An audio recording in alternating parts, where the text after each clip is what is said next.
Korang, hari ni Cik Syah nak share satu tempat tau di Pergau In dekat Jeli, Kelantan. Ni bilik dia sangatlah selesa. Harga pun murah tau. Tak silap Cik Syah yang ini tak sampai 150 pun.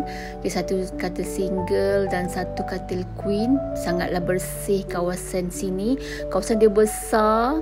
Lepas tu kan memang sangat selesa lah. Cumanya Cik Syah tak spend lama dekat sini, so tak dapat nak share banyak benda. Contohnya pasal makan, tak dapat nak share sebabnya sampai sini dah lewat. Memang betul-betul tidur dan esok pagi nak elakkan jam terus gerak. Masa ni ada kerja dekat Jeli, Kelantan, so kita duduk kat sini lah. Tapi seronok tau, tempat dia bersih, besar dan penuh hijau macam ni. Memang Cik Syah suka sangat tempat macam ni. Lepas tu kat belakang dia siap ada sungai dan boleh mandi. Korang tengok ni, memang kawasan dia bersih, hijau, terjaga.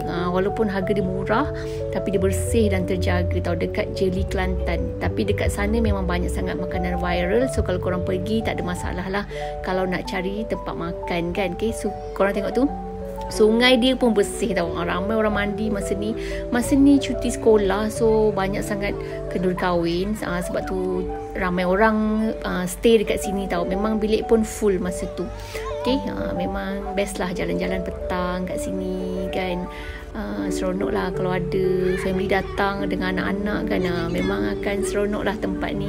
Bersih, tenang dengan bunyi-bunyi sungai, air mengalir ni kan. Memang satu pilihan yang tepat lah duduk dekat di Pergau In Kelantan ni tau. Sekarang lagi banyak tempat viral kan dekat sini, yang apa macam Kashmir tu.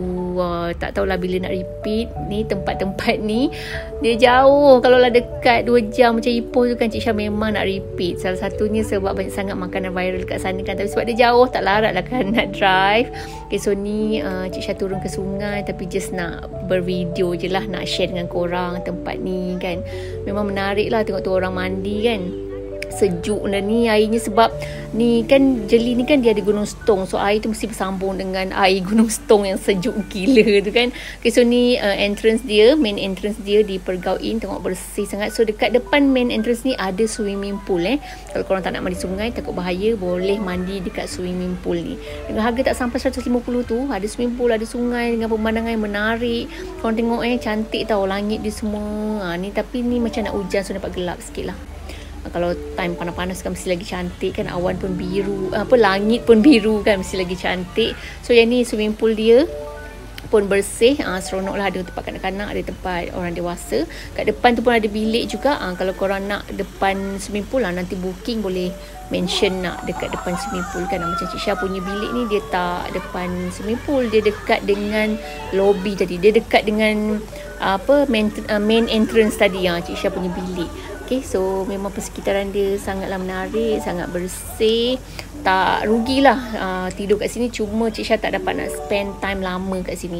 Okay, persekitaran dia pun menarik lah. Ada orang hias, dia punya landscape semua kan. Okay, ada banyak tempat nak bergambar. Kalau korang ni kaki bergambar kan, memang cantik lah tempat ni. Okay, so korang yang tersesat dekat Jeli ataupun tengah cari tempat yang menarik dekat Jeli, so boleh menginap dekat di Pergau In. Okay.